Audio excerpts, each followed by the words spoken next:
Raynor, thank you so much for being on Happy Place. Oh, it's a pleasure. Thanks for inviting me. Oh, I love your books so much, and they've just been a tonic to me. Just to get into bed with one of your books and to escape into these incredible journeys and experiences you've had has just been a joy. So thank you for writing them.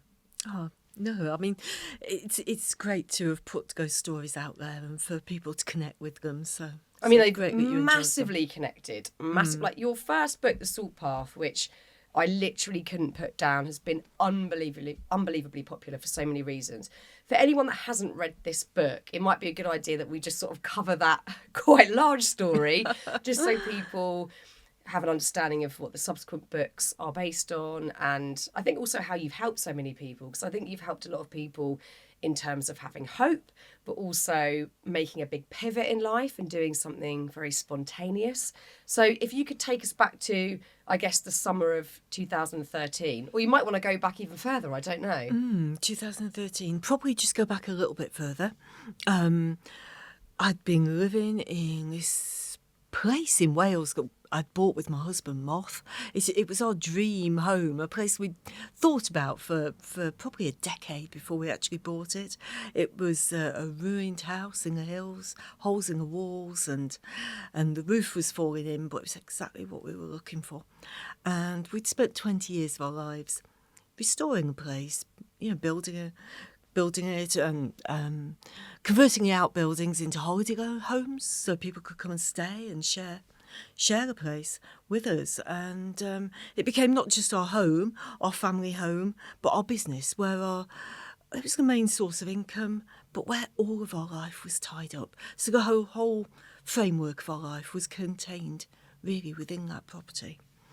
But then, sadly, in the background of those 20 years, we'd had this financial dispute with a lifetime friend that ended in a court case that saw us being served with an eviction notice from that place that we'd put our heart and soul into, that had been so central to our lives. And they gave us a week to pack 20 years of life into boxes and leave, which was hard enough in itself and seemed like the worst thing that was ever going to happen. But then in that week, my husband Moth had a hospital appointment that we thought was going to be routine, turned out to be anything but, and he was diagnosed with a neurodegenerative disease that had no treatment and no cure. And the best advice they could give us was don't get too tired and be careful on the stairs. So we were about to leave. It was the last moments. The bailiffs were knocking on the door, and we were hiding under the stairs actually, because we thought a miracle would happen, but because we just weren't ready to take that last step out of the house. How could you be? How could you be? But that was the moment when I spotted a book in a packing case.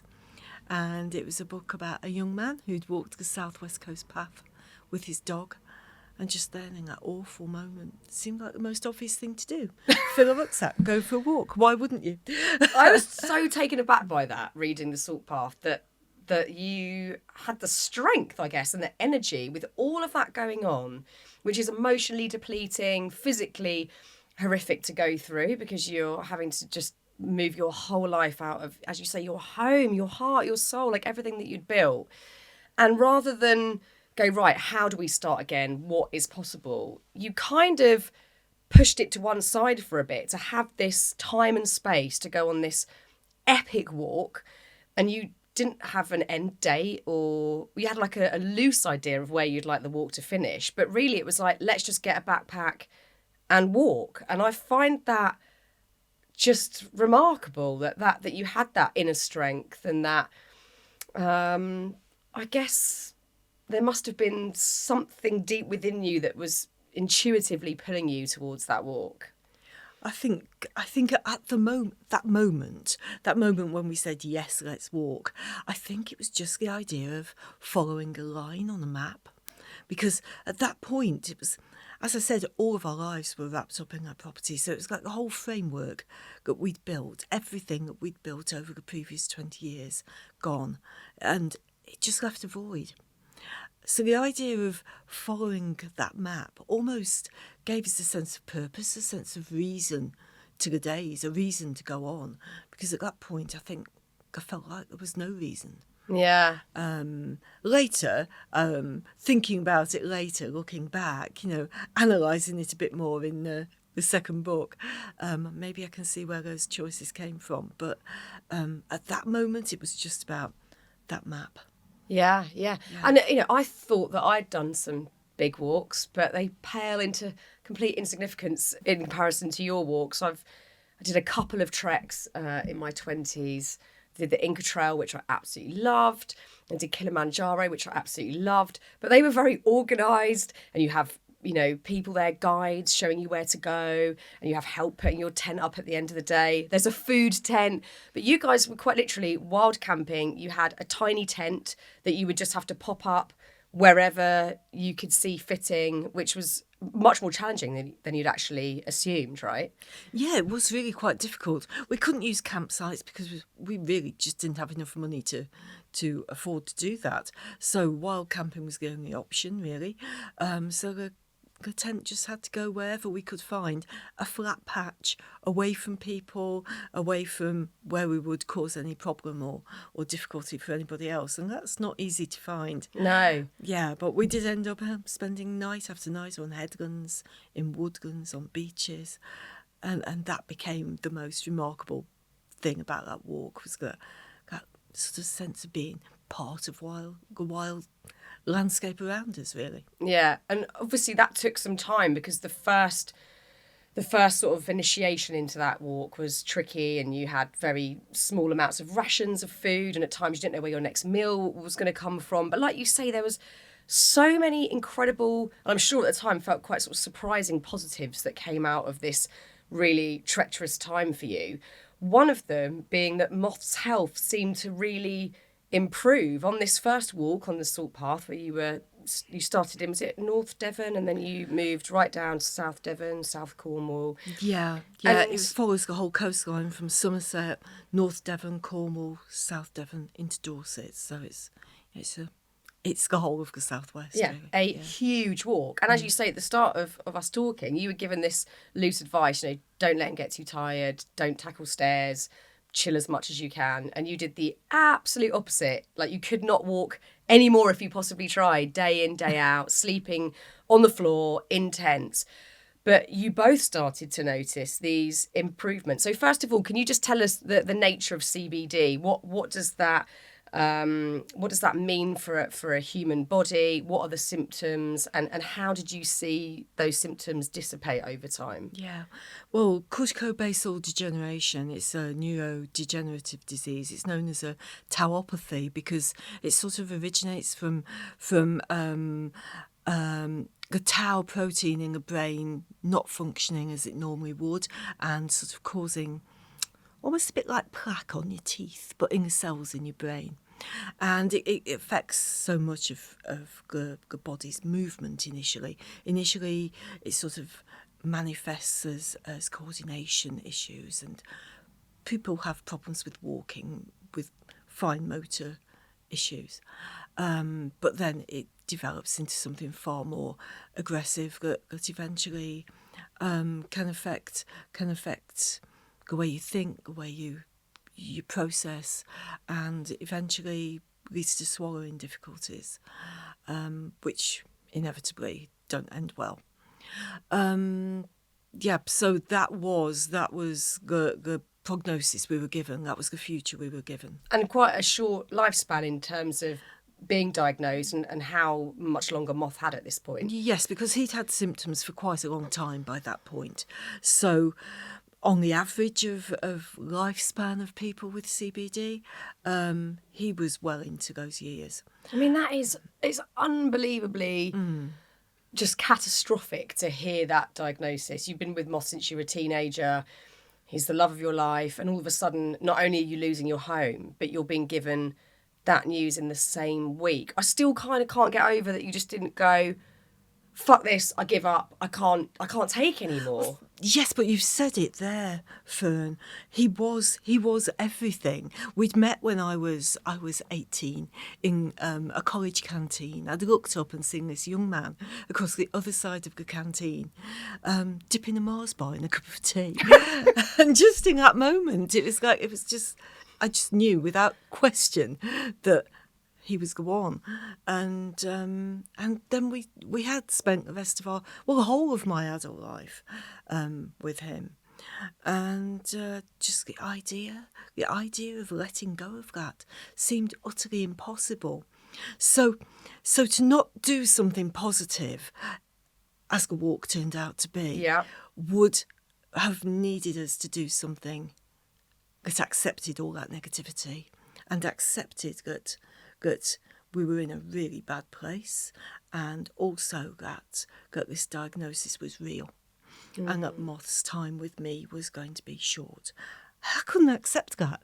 So the only other thing to do was something positive. Yeah, I mean, but you didn't know at that point that it was going to be positive. Oh goodness, no! But it felt positive because it wasn't submitting to all the anxiety and fear and anger that we were feeling at that moment. So what did you do? Because, you had a lifelong friend, as you've said, who essentially saw you lose your home, knowingly saw you lose your whole life that you'd built together. What do you do with all that anger? I mean, I can't imagine. I can sort of switch to anger quite quickly, and I don't like that about my personality, but I can feel it if there feels like there's injustice or something just has played out unfairly. I often don't know what to do with that. And you had this on insurmountable levels. You must have felt like the world was against you at this point. What did you do with all of that? We really did, because it was such betrayal of trust with our friend, but also just anger because the legal system hadn't seen the truth of it.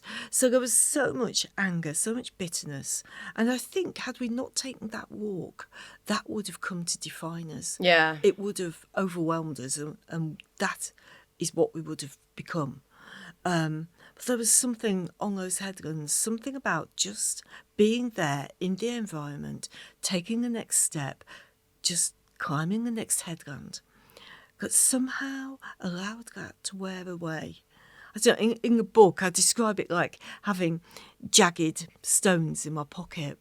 But after 200 miles of headlands, it's almost like they've worn down to smooth beach pebbles. And that's how it felt, as if somehow just being there on that incredible strip of wilderness there between the ordinary world and the endless horizon of the sea. There was just something like being in another world almost. Was there an element of feeling like you were taking control back? Because you'd been so handed this deck of cards, you're losing your home, all of a sudden the love of your life has this illness. Two situations where you feel very out of control.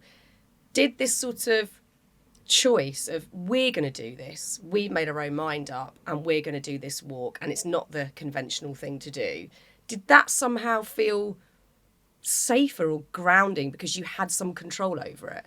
Yes, absolutely. And it was a complete loss of control, because when you lose your house and you have no income, then you have no control. And everything that happens to you is what someone else allows to happen. So all control is gone. You can't decide where you're going to live. You can't decide really what you're going to do, because there's no money to do anything.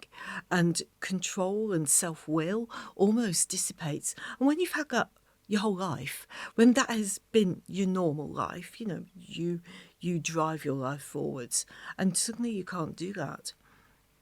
Where are you? Where are you in your own life? Never mind the wider society. And I think that walk did give us that back, because we chose to follow the map, and we chose to live in that tent. But it was our choice. And it was almost, like you said, taking back control. And there's something really empowering about that, to just say, this is my life and I choose it goes forwards. Yeah. And, you know, like we said, you didn't know at the start of this walk, this epic walk, how it was going to end, or if it was going to end early, or if you were going to quit, or whatever was going to happen. But you ended up seeing these improvements in Moth's health from doing the exact opposite of what you were advised to do. So he became more mobile, but even sort of more spirited too, felt sort of mentally more equipped to deal with it. Yeah, because it does have quite a suppressing effect, this illness, on your mental well-being, obviously, as well as your physical well-being. But after we'd walked for quite a few weeks, maybe a couple of 100 miles, I just started to notice his footprints in the dust were just a little more even. That he was more aware of what we were doing, more making choices, making decisions to go forwards that he hadn't been doing before. And then it all sort of culminated in one night on a beach. We arrived at this beach, and it was like a perfect late summer day, and the air was really balmy, and the sea was like treacle, and there were dolphins in the bay, and we swam out, and it was just a perfect day. Had we not been homeless and he was dying, it would have been perfect. But we put the tent at above the high tide mark, so we thought. But then at 3 a.m, we weren't above the high tide mark, because I opened the tent doors and the tide was coming in. It's terrifying. Yeah, it was about a metre away from the tent. So we had to jump out of the tent, leaving most of our belongings inside, and pick the whole thing up, still fully erected, and run up the beach. And as we splashed through the water up the beach and dropped the tent down, we just realised what he'd done. That from being told, be careful on the stairs, from the point where he'd been struggling to put his coat on without help, he'd just run up the beach, holding a fully erected tent with half our possessions in, above his head. Wow. It felt like a miracle. Yeah. And this was down to, lots of things that you've discussed in the book. The physical element of it and having that aim every day and that plan, but moving your body in, I guess, it's not a gentle way, because I know that you covered all sorts of terrain, but it's, it's constant motion. Also, you had a very low calorie diet at this point because you didn't have many rations left. But also that connection with nature, that importance of, like you say, almost crossing that line between having the awareness of it, but then feeling part of it. And I think we underestimate how important that connection is. I think actually a lot of the time we totally dismiss it and we just think, oh, whatever. I mean, you certainly don't, but I think en masse, collectively, we kind of go, oh yeah, it's kind of nice going for a walk. But this has been a huge part of Moth's healing and recovery and stability. It really has. And I think it's really easy to do, especially when we live in a sort of urban environment, to not put any importance on the connection to the natural world. But there, living as we were, wild on those headlands, we were living not alongside nature, but really as part of it. We were there with the seals on the beach and the deer in the woodland, and our life was no different in many respects to theirs. And I think there's a huge, powerful shift that happens in your body, actually, when you live in that way for a period of time. It's like, how can I describe it? It's like a sort of like strengthening in your body that it's hard to describe.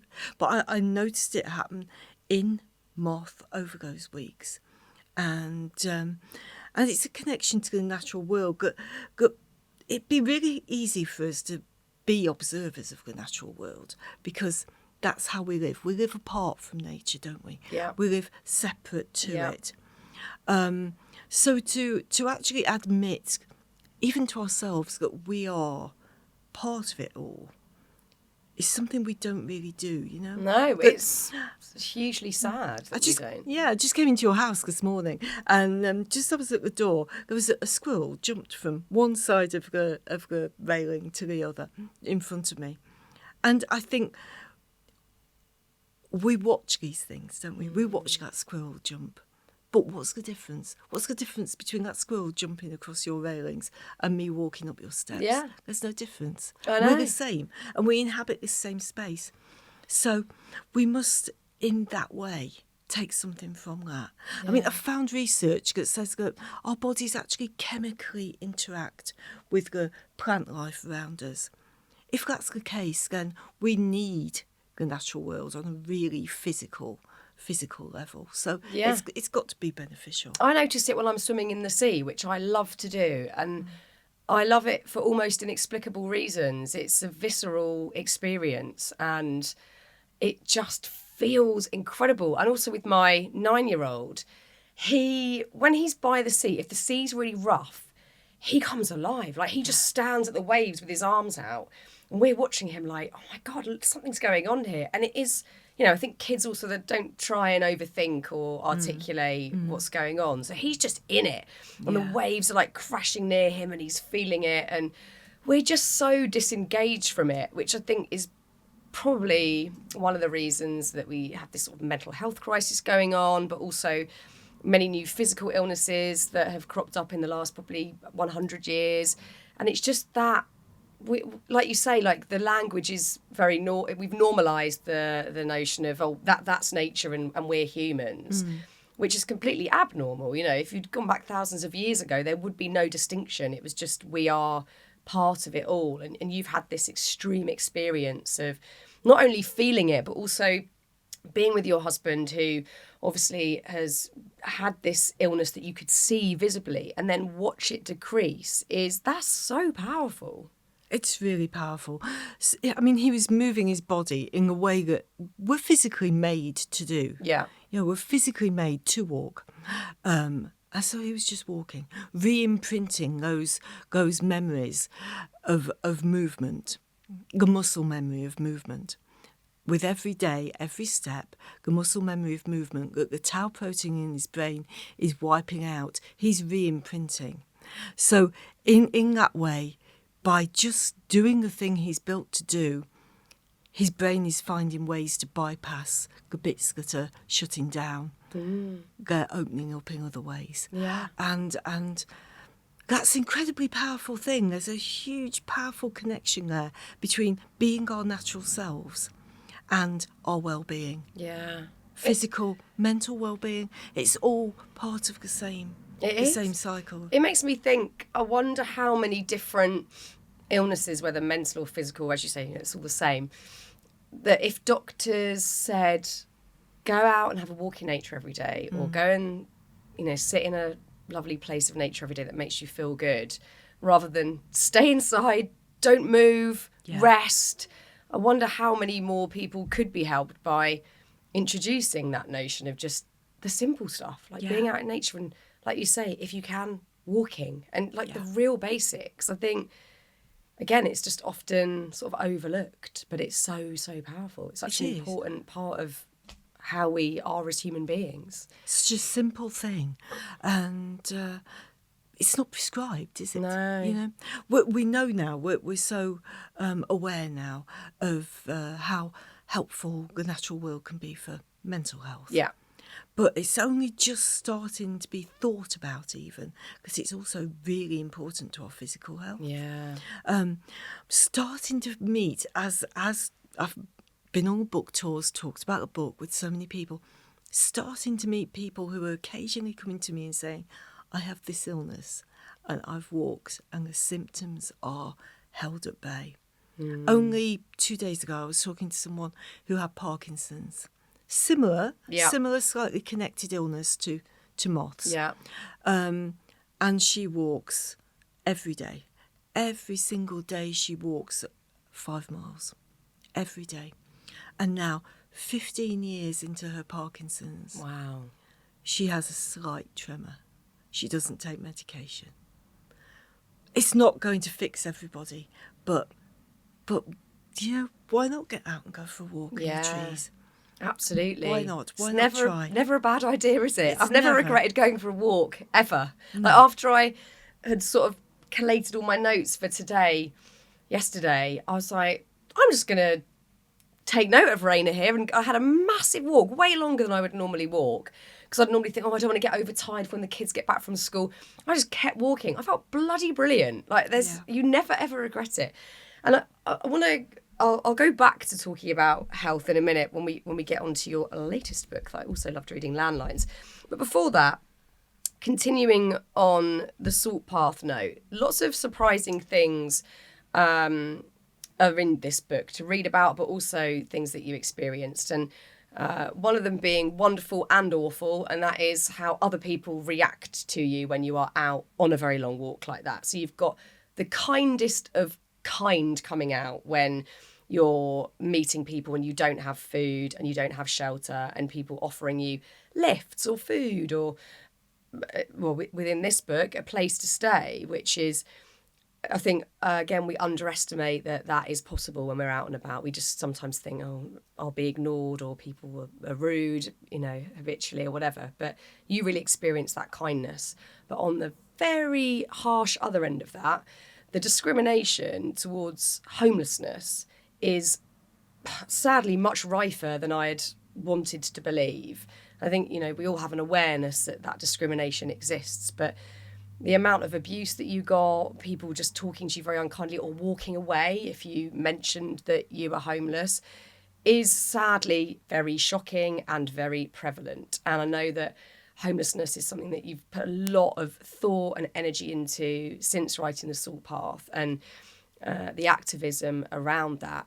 And I mean, I want to be hopeful, and I want to assume that there are good things happening. I know that obviously during the lockdowns there were solutions in place, and empty hotels became a place of refuge for the homeless, but that's now sadly gone back to the ways prior to the lockdowns, and we're kind of still in a terrible mess with that one. And actually, one of the really surprising things reading your book was my own assumptions that I had made, and them being completely wrong. People assuming that a lot of homelessness is due to addiction, and that people have got themselves into that mess because of that. And that is such a low percentage of people that are actually on the streets at the moment or classified as homeless. What have you learned since being now, very invested emotionally in this subject matter and wanting to help? Can we help? What can we do? What have you learned on that subject? I think, as you said, the hardest thing to come to terms with when we became homeless was the reaction of other people.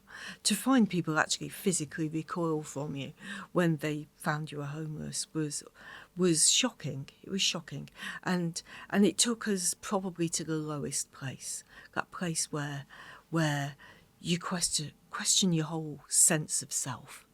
And it's a long way back from that. And that point is reached by most people who find themselves rough sleeping on the streets. Those figures that we see for rough sleepers on the streets are so skewed. Yeah. They're so wrong. There's snapshots taken at certain moments on certain days when they can't wake anybody who's asleep to check if they're a rough sleeper. Or if the person isn't there that they know exists, they don't go on the numbers. So those numbers are hugely skewed. Yeah. And like you say, those rough sleepers are just a very, very thin end of the wedge. Behind that are hundreds of thousands of people who are homeless, sofa surfing, Yep. or just drifting between family and friends, or camping in people's back gardens, or however they're living. And it's been shocking to find what those numbers are and what the realities of homelessness are. I spent some time with the street food project in Penzance a couple of weeks ago, and they produce hundreds of meals for people within that locality who, for one reason or another, can't eat.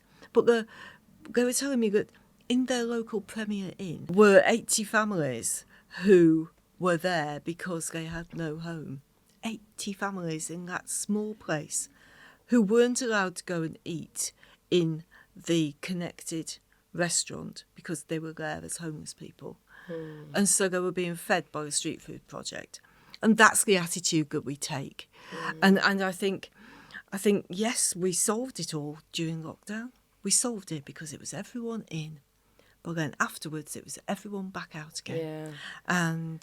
And there were areas where, such as Bristol, where the street homeless numbers tripled from one side of lockdown to the other. And this winter coming, as things are, it's only going to get worse. And then we've got the cost of living crisis going on, so Exactly. people can't even afford to put the heating on. It's like, it's just, what a terrifying mess. It is only going to get worse.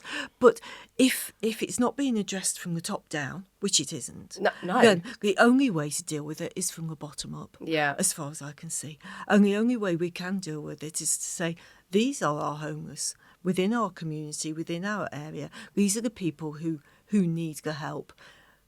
If it's not coming from the top down, then it has to come from us. Yeah. And I can't see any other way of approaching it. So it's community-based. It's knowing what's going on in community-based. your own area, if there are initiatives that are set up to help, soup kitchens, food banks, etc., and just trying to support on your own. Because when you look at it, even in a national sense, it's terrifying. You think, oh God, I can't infiltrate that in a positive way. How would I help at all? But if we can look on a community level, that's...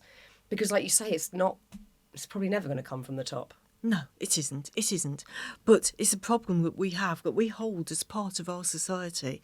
And do we ignore that? Or do we say each of those people that have come to that position have come through their own story, their own route? They're all individuals. They're not problematic statistics. They're individuals that need our help. Yeah. And, we can all chop some carrots for the street food project or whatever it takes. But I think... knowing that even the numbers that seem shocking, either in your books or the ones you can Google, are way, way lower than the numbers in reality, it's definitely motivating, to say the least, for us all to try and do a little bit where we can and help where we can, because it's just an unbelievable problem. So I really want to get on to this latest book, which I've already hinted to you earlier before we started that I loved, and I wept at the end. It's so beautiful. So this was a whole other adventure. So you had noticed that Moth's health again had started to decline and that his levels of comfort weren't so great. So you tentatively had this other guidebook, this trail book floating around, and you kept leaving it in certain areas of the house for Moth to perhaps sort of see and get a hint. And you went on this extraordinary adventure that starts in Scotland. But I know the start of that walk for you emotionally was very mixed, because you felt a lot of guilt that Moth might not really want to be there, and also if it was the right thing to do. How did you push past that guilt to then have this extraordinary adventure? Exactly. It was so difficult. It was the winter of 2021, and we were in that final lockdown, and just like everyone else, we were trapped in our locality. Moth wasn't walking as much as he needed to, doing all the other physical things that he always does, but alongside that he normally takes quite a lot of long walks, and we weren't really doing that, and his health began to decline really quickly, and to the point where he was almost accepting that this was it, those final stages were coming. But I couldn't face that, and like you said, found this little guidebook to the Cape Wrath Trail, the most remote, the most isolated trail in the country, in the Highlands of Scotland, that goes through the Great Wilderness and the rough bounds of Knoydart, areas that don't have roads, that you can only reach on foot and by boat. But I knew he would love to go there. It was a place he'd always wanted to go, but never had time to spend. And so I just left that guidebook around the house. And it came to the point where he brought it into the kitchen, he slapped it down on the worktop and said, going north then. What a great announcement. But then we got there and the reality of it struck, and we were in this incredible wild landscape, wilder than anywhere else in Britain. It was dark and foreboding, but also incredibly just you and the natural world. There was nothing else. And the guilt started to really build up at that point, that I'd encouraged him to this wilderness, wild, exposed, desolate place when really all the instincts that you have when you're with someone who's ill is to wrap them in cotton wool and keep them on the sofa. But I dragged him to this place, and he was unsure whether he even had the strength to do it. And so the guilt was massive, and it grew and it grew. But then you had this really amazing moment where you were able to like push the guilt to one side because you'd noticed again out of the blue these physical improvements, and you were almost sort of blinded by the guilt, so you hadn't seen the incremental improvements, and then you were like, oh, actually it's working again, and he was getting his strength back. And then without either of you really saying it, you realised you wanted to keep on walking. Once you'd reached Fort William, which is where you'd sort of planned to end the walk, neither of you were quite ready. Yeah, it was a bit of a struggle, but we made it down to Fort William, and Moth, his health was improving. His walking was more fluid. His fine motor movements were better. He was putting the top back on the water bottle without such an issue. He was tying his boots up without help, but he really felt his health hadn't improved as rapidly as it had. When we were on the coast path. But then he was coming from a worse point than we had then. But then he said, let's go on. He chose to go on. We were sitting on a bench in Fort William, and we thought there were 3 other people on the bench, but 2 of them got up and left, and the third one was a statue. And it was a statue of a man with his leg crossed, rubbing his foot, and it was the end marker of the West Highland Way. And Moth was saying, okay, another 10 days, maybe a week, 100 miles, maybe just another 100 miles further, and that will do it. So the guilt began to dissipate then, because it was his choice to go on. And then we went on and on. And on. And on. And then you had this incredible moment yet again where you thought you'd kind of come to an end point where, we've done that extra surprising leg of this extraordinary walk. And then you decided to keep walking all the way home to Cornwall. Well, yes. I mean, we'd by that point, we'd walked the Pennine Way, and that was another 268 miles. Of course, there's incredible blanket bogs. And we'd reached sort of Manchester, and suddenly half the country was behind us. Wow. And it felt like the obvious thing to do. To you. Just keep going. It's just mad from Scotland to Cornwall. It's so brilliant. Just reading these adventures, there's so many magical and inexplicable moments along the way. And you talk about this trail magic, these moments where things just happen, and the stories of all the different people that you've met. What can you put trail magic down to? What is that? Is it mindset? Trail magic, it's such a wonderful idea. The idea that, when you're on a long distance trail, that what you need or what you want will come to you, just magically. It will come to you. Or at least you'll feel some sort of like awe and wonder. And we met a group of people on this really remote campsite that you could only get to by foot or boat, and it was on the most beautiful bay I've ever been to. And they were talking about trail magic, the idea that that things will come, and we were almost out of food. And the following morning, it was sort of 4 o'clock, the light was just starting to break, and this hand came beneath the fly sheet of the tent, and I was like, what is happening? This is awful.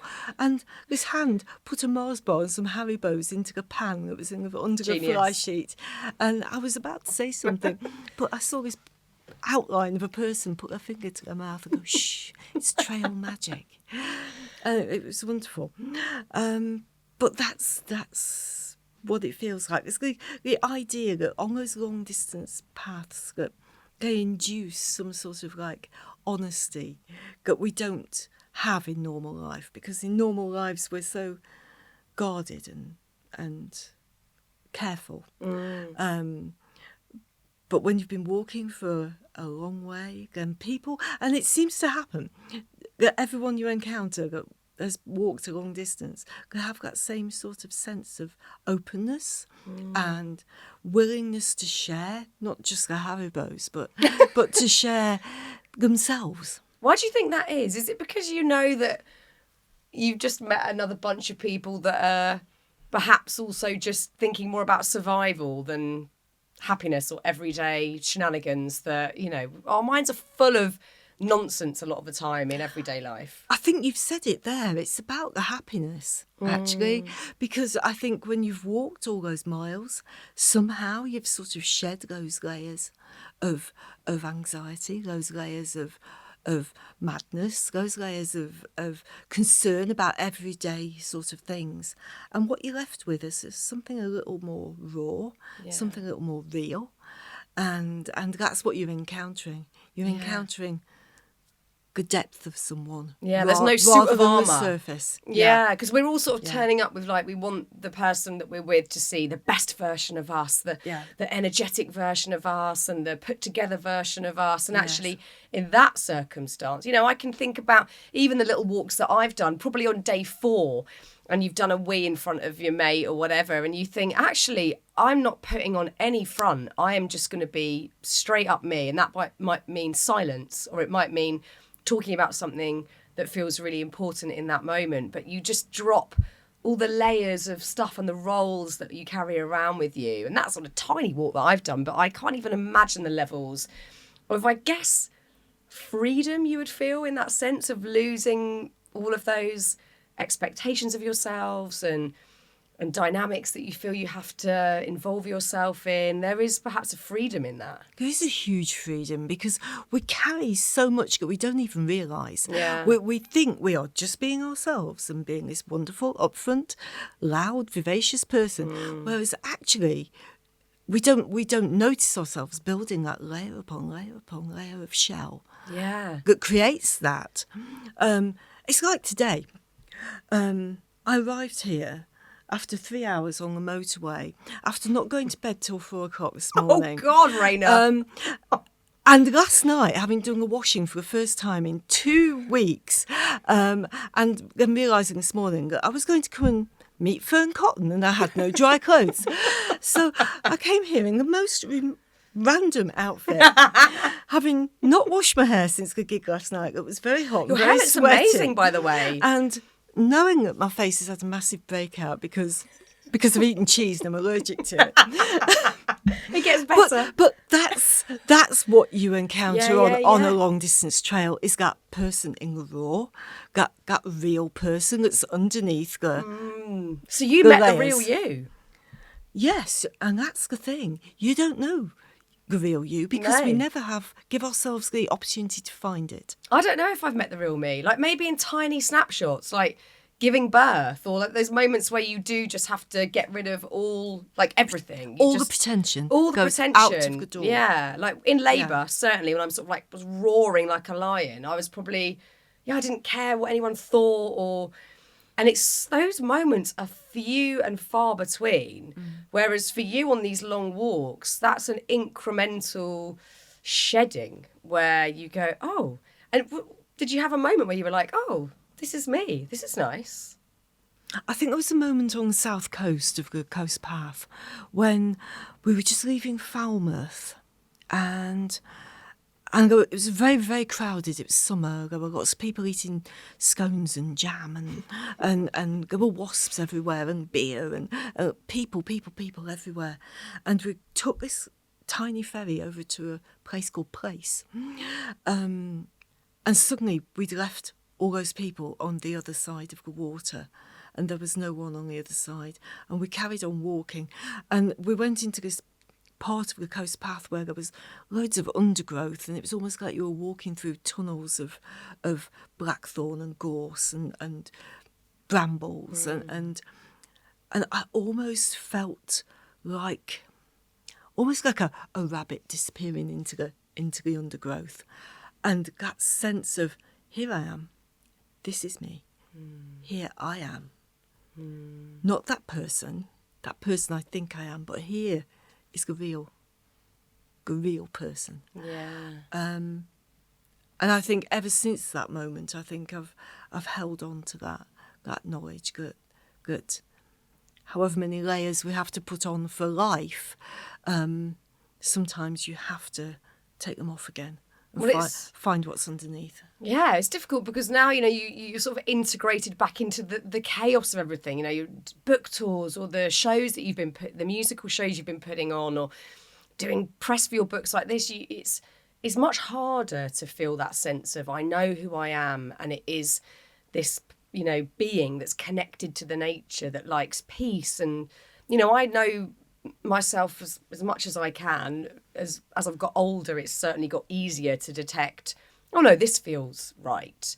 And I like small, quiet, peaceful, less people around. I really love being on my own, and I love, just finding those moments of peace. I think that's the closest I can get to going, oh yeah, I can feel who I am. Whereas if I'm around a lot of people, noise, that's when my head starts going, what do these people want me to be like? And, you just start to spiral.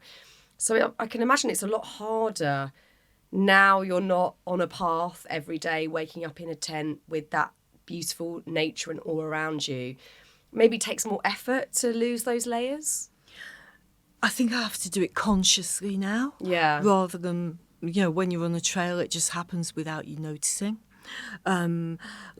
I've been, as you said, on tour with a folk band, and we've produced this wonderful thing. I'm not really sure what it is, but it's this like production. It's a combination of words and music, and it's become a portrait of the Southwest, of the people, the traditions, the place. And we had our final night last night in Milton Keynes, and it was sold out, and it was full of people, massively enthusiastic. But there's this thing when I'm on stage, because I'm a really not gregarious person. I'm not a person who's happy in crowds at all. But there I am on a stage delivering all these words, and for that, obviously, I've got to put on that other person. But when it finished, I had to go outside. It was pouring with rain, and just look up at the sky and say, okay, I can breathe now. Yeah. Here I am. And I have to take those moments, because I think now I know I need to keep going back to that place, because mentally, physically, that's where my well-being resides. Yeah. Is in that. I think it does for most of us, and we ignore it, and we push through. No, come on, you've got to do more, experience more, push myself. And actually, you can still, you've proved very much you can push yourself, but in the most natural way of using your own body to walk and experience the extremities of the natural world. But we don't have to push ourselves through stress and people and noise and chaos. We do need to counterbalance it and have that time out and that respite, and we don't. I think our whole culture is sort of built on that. No, keep going, like push, and it's not good for any of us. And I think the other thing that became very obvious to me from reading your books is, not only, if we go back to that sort of trail magic, not only do you have to get into quite a hopeful mindset at times for survival, but actually you leave room, you leave space, which again we don't do in the modern world. We cram every minute of the day with things we should be doing and obligations or whatever it might be, but you leave this room on a walk like that where magic or the unexpected does come in, and some extraordinary things can happen if you give the space for that. There has to be the room for it. I don't think magic or the unexpected can fit into a very, very busy schedule. There's just not space. But you had all these extraordinary things happen, like in your first book, the yoga guy that you bump into, who basically sort of tells you your future, which then comes into fruition. He says something really random like you'll walk with a tortoise, and then you end up down the way seeing a guy walking a tortoise. You have to leave room for those little moments to occur. Oh, you do. You have to be open to them and open to the possibility of them, I think. And I think we're often so closed that we don't even notice those weird moments in life when they're happening. Whoever is going to tell you you're going to walk with a tortoise? It's crazy. But then to find that actually there is someone walking a tortoise on a dog lead, and he calls it lettuce and takes it out for a walk every day. You really, those moments, you just don't You Yeah. don't witness them when you- you've got your head down and you're going from A to No, B. you just don't witness them. I felt excited reading those moments because there's loads of moments like that in your book where you end up staying in a random barn for the night and you meet a whole bunch of brilliant characters, and it really made me excited. Like, oh no, I need to just leave more room, and those moments will happen without effort, without forcing them, without desperately wanting them to happen. You've just got to leave the space. Yes, you can't find those things. No. You can't go out and look for them and say, today I'm going to have an experience. No. You've got to be open to allow it to happen. You've got to, you've got to leave, as you say, a space, an emptiness. But we're Just such an control emptiness. freaks, aren't we, that we don't. And I think that's, again, what you and Moth have demonstrated so perfectly in these books is that, okay, you gain some control in saying, we're making this decision, we're going to walk. But actually, on a daily basis, you have to sort of let go. And I think we all find that very difficult to... You've then got to have hope and faith that you're going to be okay. You've got kids. You want to, at the end of this walk, be able to go and see your children and say, we did it. Here we are. We're fit. We're fighting. We're healthy. So you have to have that hope and faith. And I think rather than, I'm talking collectively here, rather than all of us leaning into hope, we get very controlling. And it must be like this so that everything is going to be okay. And actually, that really doesn't serve us as well.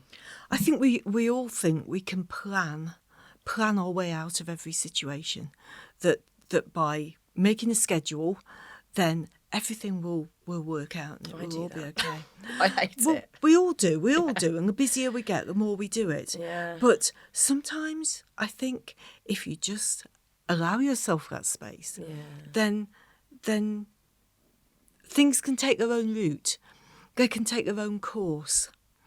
We allowed ourselves to walk down the country, whereas actually my schedule said I should have gone back. Yeah. But we allowed ourselves to do it. And that's the thing. We tell ourselves we can't do things. We tell ourselves it's not possible because I have to A, B, C, D. But do you? Yeah. No, Do you? usually. No. I think most of us could go, do I have to? Probably not. Probably not. And sometimes, Glenn, when you say, I don't actually have to, that's where That's the space. the hope, the space, the trail magic falls in. It's so important. It's so important. This is a huge spoiler alert for anyone that wants to read Landlines and not know the end. But there is the most moving moment, which I said I wept at. I haven't given away that very, very ending. Let's just say everything that we've talked about today and everything that you've talked about in your books, the power and the connection of nature, hope, giving yourself space, physically moving your body every day in a way that it's supposed to, human connection, experiencing kindness from other humans. What we can say is all of that is everything. Like it's so important. It's not all the other stuff. It's not being popular. It's not having the supposedly perfect job, the supposedly perfect new trendy pair of shoes. It's not all that crap. What we've talked about today is so much more powerful than any of us could ever believe. That's it, summed it up. Without giving too much away, Yeah. that sums it up. And that's why everybody needs to read all of your books. And then they need to go and find their own path and their own trail and their own trail magic and create the space. I think that's it. You can't choose someone else's life. No. You can't follow a profile on social media and say that's the life I want to live, because only your life will fit you. Yeah. And you need to choose that for yourself, for what genuinely comes from within you, not for the influences you take from outside. And then life changes in the most remarkable ways, because then you fit your life.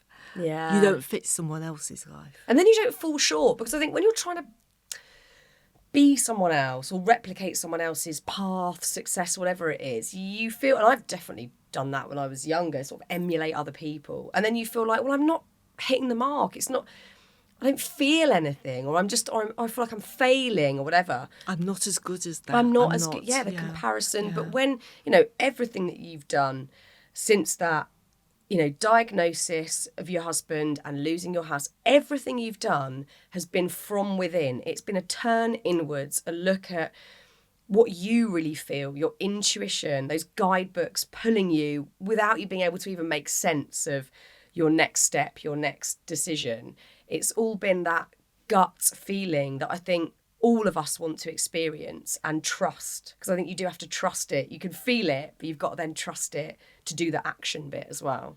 You absolutely have to. Maybe it was easier for me because all those other things of life have been taken away. So it allowed me to trust those instincts, to feel those emotions anew. But sometimes even within life now, I have to do that. You've got to trust what you feel, because it actually emanates from you and not from some other outside influence. Yeah. Because that's the real feeling that will take you forwards. Yeah. And it takes a lot of courage, because I think we all get swayed by what everybody else is saying, what everyone's thinking. And sometimes you might want to do something that's completely opposite to everyone around you. It could seem like completely out of the blue and the, unconventional option. But if it feels right to you, that is the right path. Absolutely, it is. When we were walking down the Pennine Way, it was this incredible storm on the moors, fork lightning falling all around us, and the path turned into mud, and we were heading down through this forest. And coming up towards us, there was this old man, and his pack, his rucksack, and his clothes were just pouring in water. And he got this huge beard, and it was full of twigs and sticks. And we said, "Where are you going?" He said, "I'm walking the Pennine Way." We said, "Well, in this storm, what are you doing?" He said, "No, it doesn't matter. Tomorrow the sun will shine. Tonight I'm just going to go and sleep under the trees, and the trees will protect me, and it'll be fine. I just do 5 miles a day. That's all I can do. I'll sleep here. Tomorrow I'll go on." A few days later, we met another old man dressed in lycra, looking very, very sad. And we said, what's the matter? What's the problem? And he said, "I'll never walk another long-distance path, this or any other, again in my life. And I've walked this 6 times already, the Pennine Way." We said, "Well, why?" We're expecting him to tell us that he was ill. And he said, "Because I've always done the Pennine Way in 10 days, and now it's going to take me 15. This was a man in his 70s. And he was telling us that this thing that he'd had this passion for, walking these paths, he was never going to do again because he didn't meet his own criteria for what made it acceptable. And yet there was that other old man just plodding along. Yeah. And I know that he will keep walking until he can't take another step, and he'll take immense pleasure just from the beauty of the landscape. Yeah. From the lightning, from the rain, from sleeping on the pine needles. And I think that's the thing. Step away from the pressure and smell the pine needles. Oh, I like that. That's got to go on a T-shirt. I love that so much. Yeah, it's extraordinary. And I think, on a similar note, my massive takeaway from reading your books has been that we often think happiness is going to come from absolute comfort, extreme comfort in every way, down every possible avenue of comfort. And actually what your books have proved is that it's completely the opposite. If you put yourself in very testing situations where your focus is not on comfort, it's on survival, subsequently you will just have moments of happiness that will just creep in without you controlling them or desperately wanting them. They'll just appear. Absolutely. I felt some of my greatest happiness in the most extremely difficult for me situations, walking on the coast path with no money, no food, nowhere to live. Some of the happiest moments of my life because there was nothing else, because all that mattered was the next step and the next bag of noodles. On this tour with the band, with this weird Salt Lines project that we've created, completely, absolutely out of my comfort zone, performing on a stage, and yet with this wonderful, incredible group of the most almost miraculous musicians that I would never have met had I not been homeless on the coast path. some of the best things in life come from the worst moments. Yeah. And I think somewhere in there is where real happiness lies. I completely agree with you. And can't thank you enough for, first of all, writing these brilliant books, but being here today and talking to me. I am going to go on a walk straight after this, get in the park and smell the pine needles. Fantastic.